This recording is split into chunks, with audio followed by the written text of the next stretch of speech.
What is good, YouTube? Quinn Wade basketball analysis coming to y'all with a quick video. We're going to cover the rookies. This season, obviously, I missed last month for the Rookie of the Year race. I'm going to update my rookies for January. And it's going to be fun.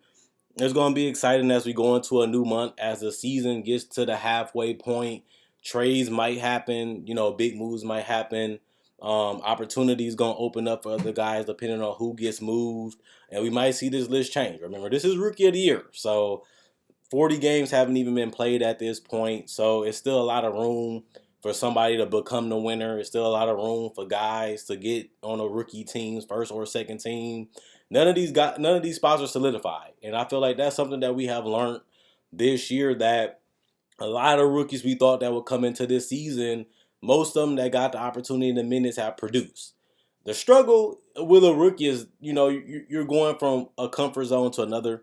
Obviously, what you did in college is going to be totally different against better competition, better athletes, and better physicality. And a lot of these guys, honestly, I won't be one of the first people to say it, they hit a rookie wall. Some of these guys literally are just struggling to score, struggling to shoot, struggling to finish. And some of these guys just went on just rough patches.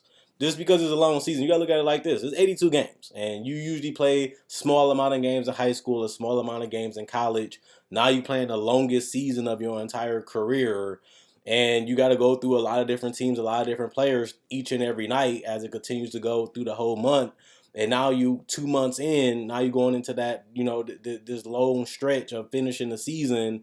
And now you just realize how tough the NBA really is, the preparation and putting in the work, and you can't really develop and work on your game as much as you want to because you got to keep going from the next city and trying to get as much practice as you can while still trying to be with your family and your friends. It's just being an adult. Being a grown up, a lot of these people envision and love being in the NBA until they see the grind of it. And now they have, at this point, they have seen it all. These guys have been injured. These guys have came back. These guys have had more, teammate changes. These guys have had lineup changes. Some even coaches changes. And now it's just about this. You're going to see who can really, give us that push. Usually somebody gives that push where they start to solve things, start to put things together, and then they can just make the right counters, and then they can have a solid season. Obviously, the top has been at the top. Is a new guy that took over the spot this year. I mean, for this month, and it's not really a surprise to most of us. 10, Shingun. I see a lot of people taking him off their list. I still don't see it just because his season hasn't been dominant or amazing. But when you're not playing that many minutes and you don't have that many of opportunity, which is right because they have Christian Wood, so it's not like they're doing a wrong decision by playing a better player more than Shingun. But Shingun has been pretty solid. I mean, you look at the minutes, still giving you 8 points and stuff like that, a couple of rebounds.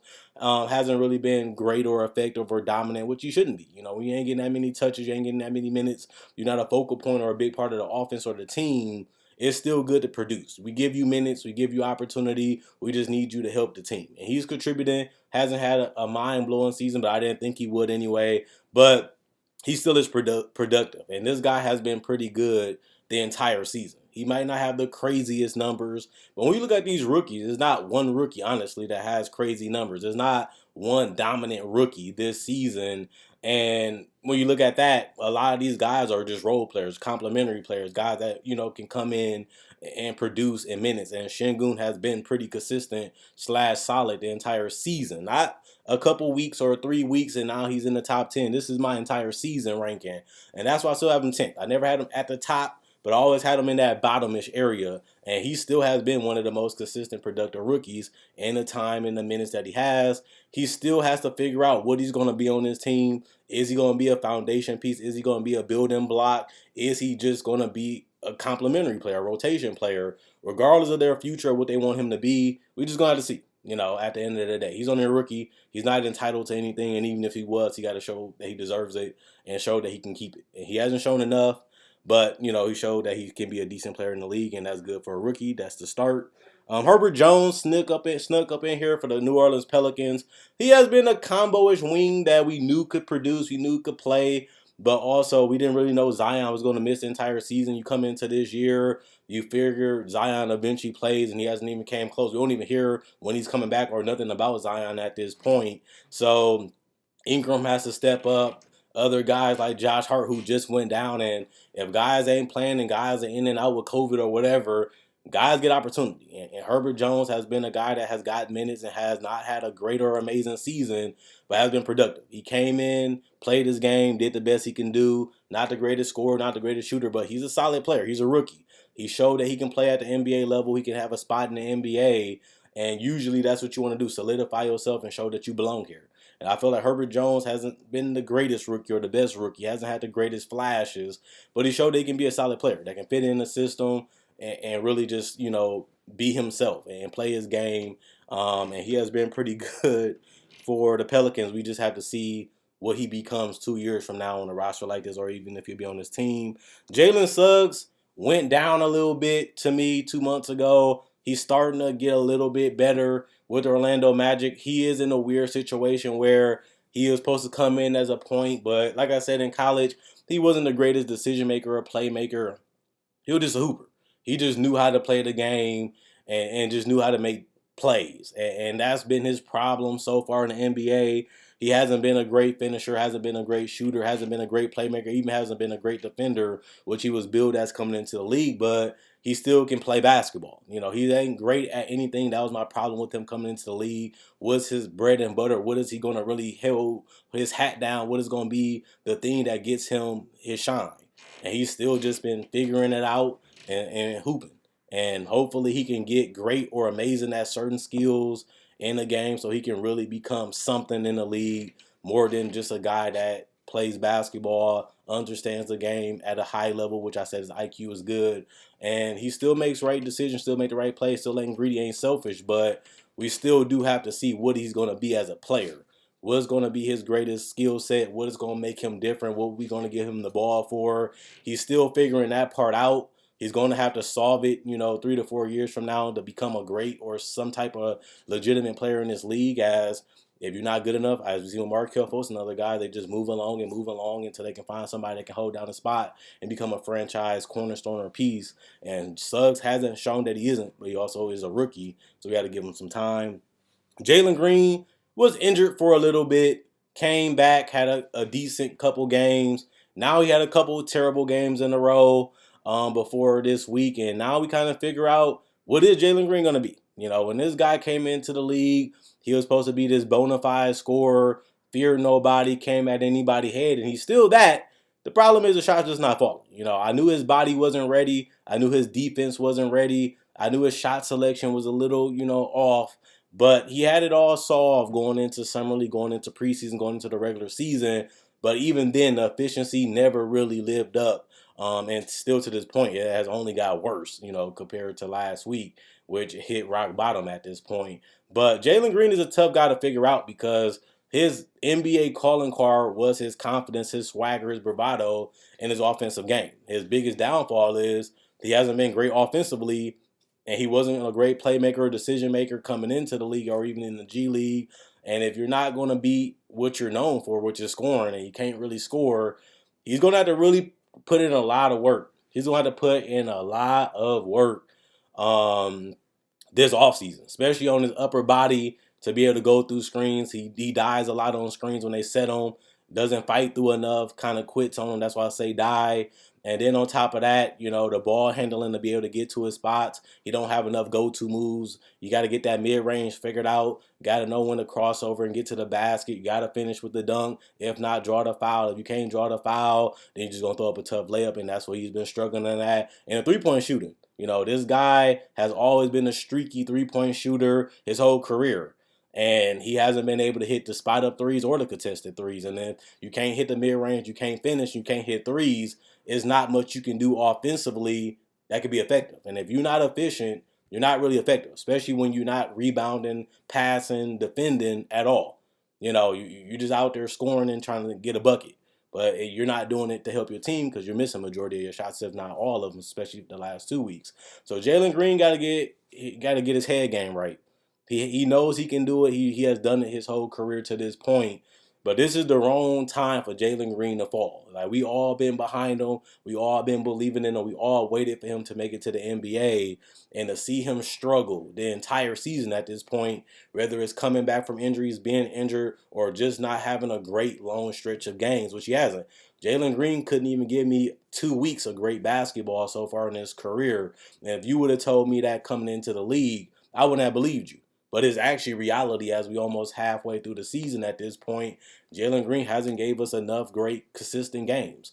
And, he was a guy that a lot of people looked at, like a guy that's going to take over the league. And he looks way further from that than we had thought at this point of his career. But the season ain't over. He can still finish strong. He can still let the game slow down. He can get a little bit more confidence, put a little bit more work in. Maybe his shots fall a little bit. Maybe he end the season decent. But right now, he doesn't even look like a legitimate starter in the league at this point of his career. And that's way worse than we actually thought, but it's reality.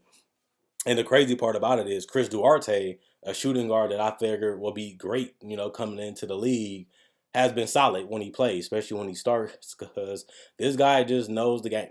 He hits the threes. He can hit a mid-range. He can get out in transition, spread the floor, make the right pass, play off the ball and make a layup or a floater every once in a while. Isn't the greatest player, isn't the best player ever, but just a guy that knows how to play the game, knows where to be on the court, and just plays within the offense. He camouflages himself as a guy that's always dangerous, always moving, always somebody you got to pay attention to. And if you don't, he can kill you because he can hit so many different shots. He isn't a guy that's going to get you 30, 45 points because he's not a guy that breaks you down and creates his own shot. But he's a guy that can knock down shots given the opportunity, especially if they open or somebody create them and just finish plays. And that's what role guys players do. They blend in, camouflage, and play off other star players. And they just make the shots and make the opportunities, whether it's the pass, whether it's the shot, whether it's getting open, whether it's giving the space to the star player. He had all that stuff mastered in college. I knew that he would be NBA ready. I had him as a rookie to look out for, and this is why. He hasn't had the greatest dominant season, but he has been the perfect complementary player, especially because they don't have no TJ Warren. So we didn't really know who was going to step up. But I knew Duarte, if they drafted him, which they did, he can be a big piece for them. And he has been, NBA ready. Like, they literally have plugged him in, and he has produced. He literally has produced so far, as a rookie. And he has been, as good as I thought, but, surprised a lot of people besides me. Josh Giddy is 5 just because he hasn't had the most efficient season. He still struggles to score, doesn't have a shot, struggles to get to the basket, can't really hit a 3 or a mid-range. But he is a guy that understands the game, IQ guy, can make the right pass, can make other guys better, can make sneaky moves and decisions to make guys get easy opportunity. A high morale guy, going to keep his head up and going to continue to try to fight and do whatever he can. But he's a guy that got to build his game up. He's been figuring some things out. He's been getting a little bit more confidence in his shot, especially the three-point line. The problem with Giddy is, what can he do, offensively? Like, what is he really going to develop into? Because, like I said, when he came into the NBA, he was a guy that can, do a lot of small little creation things, but the creation hasn't worked so far in the NBA. He hasn't been able to get to the basket and get to those shots, at the NBA level. So he's going to have to figure out what more can he do offensively. But when you look at a guy that can rebound, that can handle the ball, that can make and play in transition, and even potentially be a floor spacer as a three-point shooter, and be a guy that can set screens and make plays with the ball every once in a while, he can be a solid contributor, off-ball guy. But when you see a guy like him that can't really do anything, consistently offensively, it's hard to see him really being a huge impact guy on a winning team. But like I said, I'm not going to make a big deal of it because he is a rookie. Obviously, he can become more better as he played longer in the NBA and get more opportunity. But seeing him as a rookie, he has gotten better as a rookie. It's still hard to see what he's going to really be as a starter, especially as OKC gets more talent in the draft. He might be one of those guys that they got to figure out how do he fit the big picture of what they're going to build if he's not going to really be able to do anything effectively offensively besides pass. That's going to be a problem. That's something they got to solve. Franz Wagner, I'm still, a little shocked about his shooting. Never thought he was a great, 40% three-point shooter, but his shooting has went down a little bit the last couple games. But, I looked at him as more of a guy that's going to come in and just make shots. Like I said, that's why I looked at him as. I didn't look at them as a 40% 3-point shooter. I just look at him as a guy that can create a little bit, hit an open three, hit an open shot, get to the basket, get out in transition, just be a wing. I never looked at Franz as a superstar or a franchise-changing guy. I just looked at him as a guy that can defend, make shots, make the open shot, make the open play. And Orlando just needed that. When you got guys like Isaac and other guys that they're trying to build around, you don't need everybody having the ball, trying to do something, trying to create something. You need guys that can just make shots, make plays when the ball is given to them. And I feel like Franz can do all those things now. And he's showing that has been one of the best rookies. I have him fourth right now. And he's been able to do that as a rookie. So Franz has had breakout games. He has had games where he has scored double digits in multiple games already just the last couple weeks. So he can produce. He is NBA ready. He is starter ready.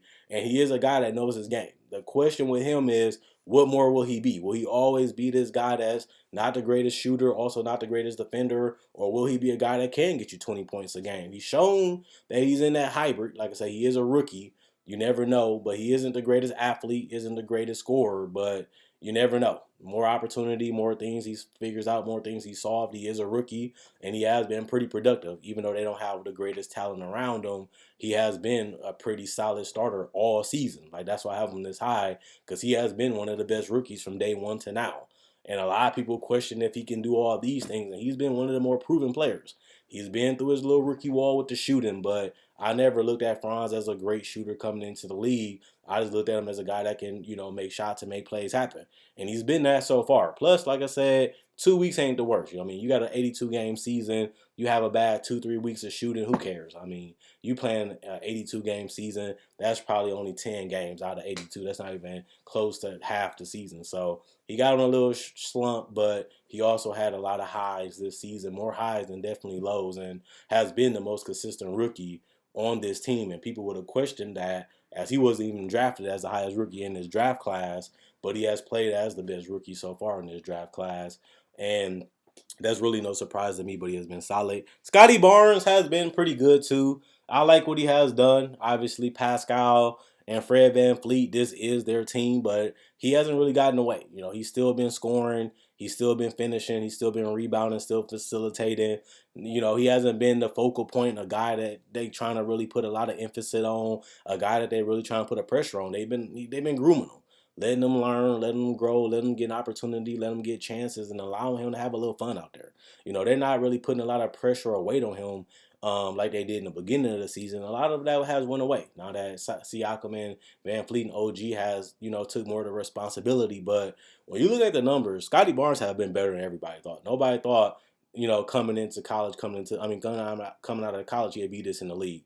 Nobody thought that he can be the type of scorer that his numbers are showing. They ain't the greatest or the most dominant numbers, but they also are more impressive than a lot of people actually thought Scottie Barnes can do, because he wasn't known as a go-to guy. He wasn't known as a scorer even in college, and he still can't really score consistently or shoot great, but he also ain't shooting terribly or scoring terribly, when it comes to just being in the right spots, areas, and just finishing the plays and just making the right decisions. He was known as one of those guys that can set the screens, make the layup, make the pass. That's just a glue guy.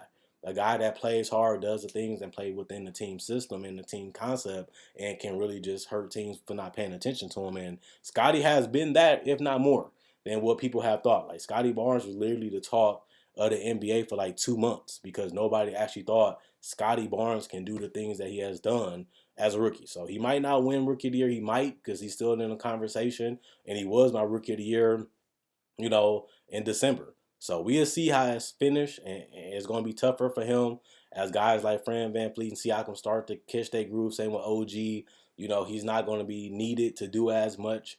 But then again, he's a rookie. So you bring him along slowly, let him develop, let him get his lumps, let him learn and grow from it, and continue to build his confidence and swagger up, and allow him to become the player they can blossom into in the future. And speaking of that, Evan Mobley, I like him because when I looked at him as the draft, I was like, it's really just him, Cade, and Green. That's a guy that you really, really want to select in this draft, and that was 1, 2, 3.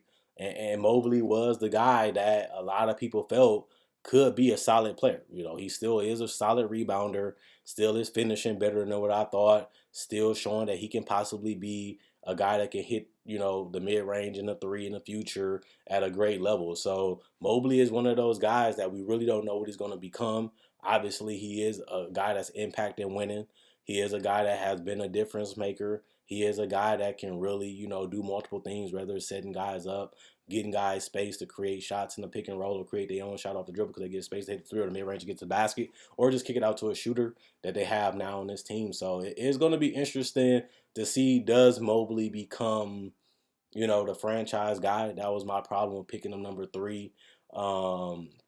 That's his only downside. But when it came to everything else, he was known as a guy that can protect the rim. He has done that, leading rookies in blocks. He has been a better rebounder than I thought, considering that he plays with other bigs on his roster. And on top of that, he plays with a center that just got paid that's hungry too, and Jared Allen, and he's still getting, not even 30 minutes a game.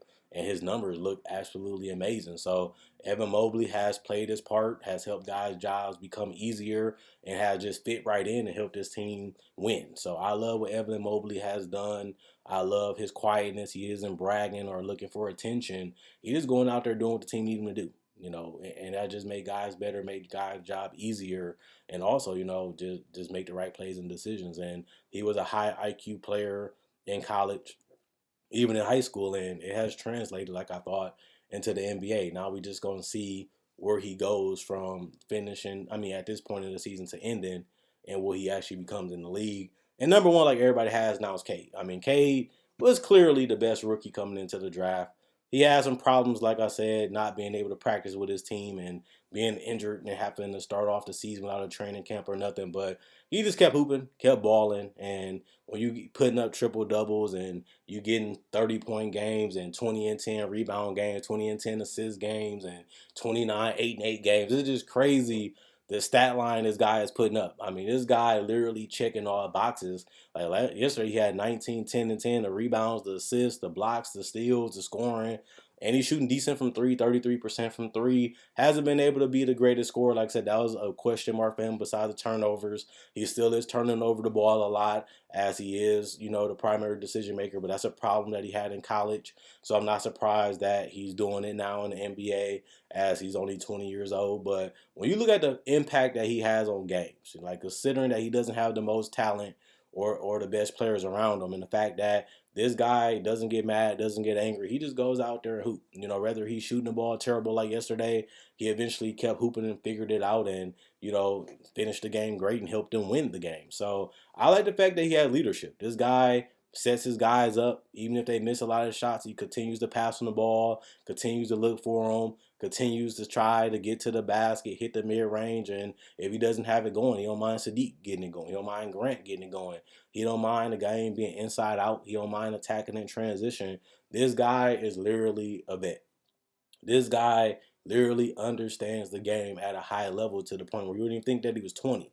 Like, this guy isn't rushing. This guy isn't forcing it. This guy isn't literally going out there just doing whatever he wants to do. This guy's in control. This guy is literally studying the game, analyzing the game within the game, while still trying to play the game and win the game. And I just don't see that in a 20-year-old. Usually that's in year 4, year 5, when the game slows down and everything you start seeing and every player you understand already. The guy literally has done everything he could do. And this is what you want from a number 1 pick, a guy that can come in and produce. And this guy isn't the average number 1 pick. Obviously, he's different than all the other ones, but he has been just as good as we thought. Like I said, still turnover prone, still isn't shooting the 3 ball the greatest, isn't shooting the greatest from the field. But when you look at the steals, when you look at the rebounds, when you look at the assists, when you look at the fact that he's scoring the most points in his draft, and he wasn't even coming in as the best scorer in his draft. It was Jalen Green projected, and Cameron Thomas and those guys, and he's averaging the most points out of all rookies.